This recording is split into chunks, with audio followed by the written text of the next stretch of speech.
High বন্ধুরা, আজ আমি আপনাদের চিংড়ি মাছ দিয়ে একটা দুর্দান্ত স্বাদের রেসিপি বানিয়ে দেখাবো। আপনারা তো চিংড়ি মাছের অনেক কিছু রেসিপি খেয়েছেন, লাউ চিংড়ি, পটল চিংড়ি, এঁচোড় চিংড়ি, কিন্তু পুঁই চিংড়ি কি আপনারা কোনোদিন খেয়েছেন? একবার হলেও এইভাবে বানিয়ে খাবেন, খেতে দুর্দান্ত লাগবে।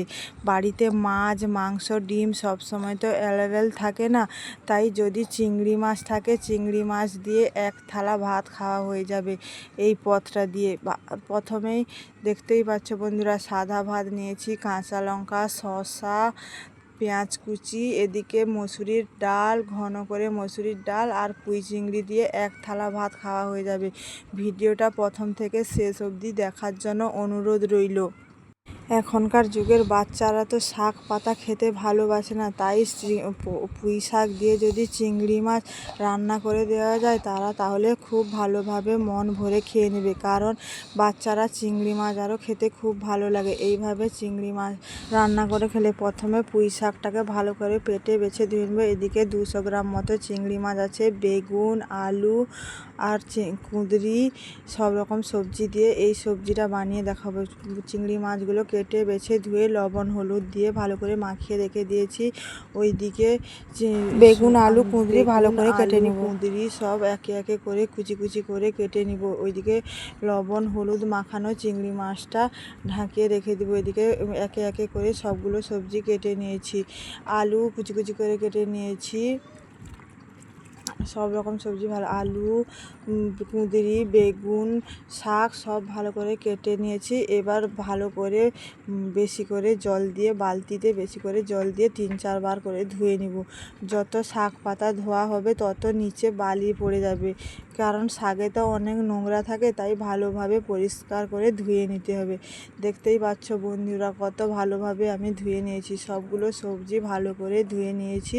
এবার লবণ হলুদ মাখানো চিংড়ি মাছ এখানে নিয়েছি, চিংড়ি মাছগুলো ভেজে নিব। ওইদিকে একটা মশলা কেটে নিয়েছি, রসুন কুচি, পেঁয়াজ কুচি, আদা কুচি করে নিয়েছি। এদিকে সব রকম সবজি ধুয়ে রাখা সবজিগুলো নিয়ে নিয়েছি। শাক সবজি কড়াইটা গরম হয়ে গেছে। এবার চিংড়ি মাছটা ভেজে নিব। উনান জ্বালিয়ে কড়াই বসিয়ে দিয়েছিলাম, কড়াইটা গরম হয়ে গেছে। ধোঁয়া ওঠা হয়ে গেলে চিংড়ি মাছগুলো দিয়ে একে একে করে পুরো লাল লাল করে মচমচে করে ভেজে নিতে হবে।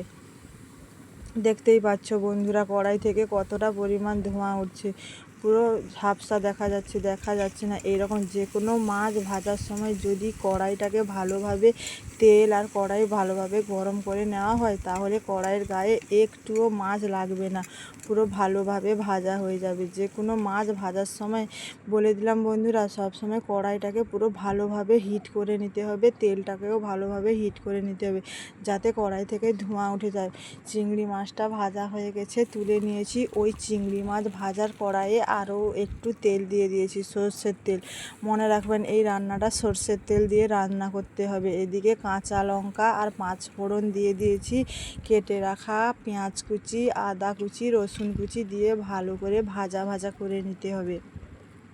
ভালোভাবে ভাজা করে নিয়েছি। একটু লঙ্কার গুঁড়ো আর হলুদ গুঁড়ো, লবণ দিয়ে একটু জল দিয়ে ভালো করে কষিয়ে নিতে হবে। জল দিয়ে ভালোভাবে কষিয়ে নিয়েছি।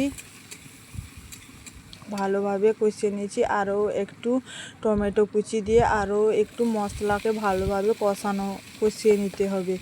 মশলা ভালোভাবে কষানো হয়ে গেছে। এবার কেটে ধুয়ে রাখা শাক সবজিগুলো দিয়ে শাকসবজিটা ভালো করে দিয়ে ঢাকনা দিয়ে দিতে হবে। দিলে শাকের মধ্যে যে গন্ধটা আছে ফোড়নের মধ্যে, মশলার মধ্যে, পুরো মশলার গন্ধটা পুরো শাকের মধ্যে পুরো ভেদ হয়ে যাবে।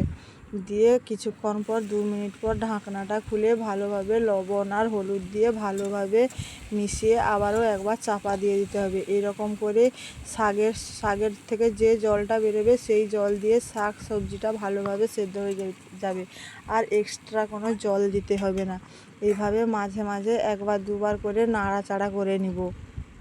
ঢাকনা খুলে খুলে ভালোভাবে নাড়াচাড়া করে নেবে। ওই কম আঁচে ওই জলেই শাক সবজি আলু বেগুন কুঁদরি সব সেদ্ধ হয়ে যাবে, আর বেশি আর এক্সট্রা কোনো জল দিতে হবে না।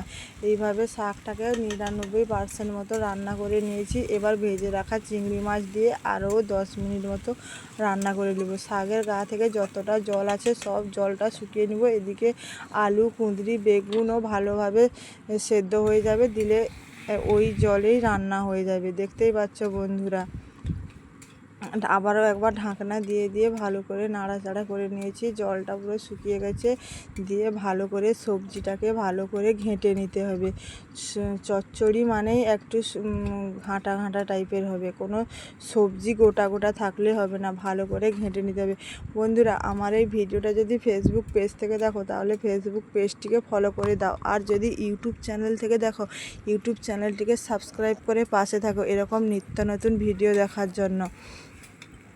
ভালো করে নাড়াচাড়া করে নিয়েছি। আর যদি ভিডিওটা ভালো লাগে লাইক কমেন্ট শেয়ার দিয়ে পাশে থেকো। আপনাদের একটা লাইক আমাদেরকে পরবর্তী ভিডিও বানানোর জন্য উৎসাহিত করবে। চচ্চড়িটা রান্না হয়ে গেছে, এবার কাঁচা সরষের তেল আর জিরের গুঁড়ো দিয়ে নামিয়ে নিয়েছি। এবার দেখতেই পাচ্ছ বন্ধুরা কতটাই লোভনীয় হয়েছে। যারা শাক সবজি খেতে ভালোবাসে না, বাড়িতে তো বাচ্চারা শাক খেতে ভালোবাসে না, সবজি খেতে ভালোবাসে না, এইরকম যদি চিংড়ি মাছ দিয়ে এই পুঁই শাকটা রান্না করে দেওয়া হয় তাহলে বাচ্চারাও চেটে পুটে খাবে। চিংড়ি মাছের গন্ধ পেলে শাকটা ভালোভাবে খেয়ে নেবে। আমাদের বাড়িতে বাচ্চারা শাক খেতে ভালোবাসে না, এইভাবে চিংড়ি মাছ দিয়ে রান্না করে দিলে বাচ্চারাও ভালোভাবে খেয়ে নেয় শাকটা, বাচ্চাদেরও এতে উপকার হয়। দেখতেই পাচ্ছ বন্ধুরা।